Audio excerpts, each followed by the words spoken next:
A creepy salesman tried to get into my house when my parents weren't home. When I was in middle school, I was home alone with my brother while my parents were out on a date. I was sitting on the couch watching television when I heard a knock on the door. I shouted for my brother to get the door, but he must not have heard me because the knocking didn't stop.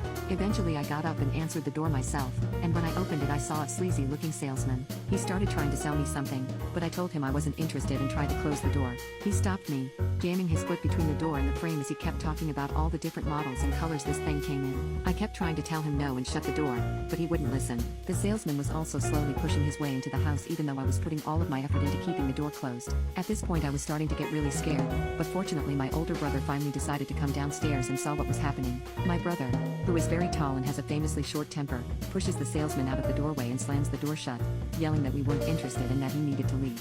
I saw the guy walk off through the window and, feeling really shaken by the way he was acting, called my friend who also lived in the neighborhood to tell her what was going on. She was home alone that night too, and apparently the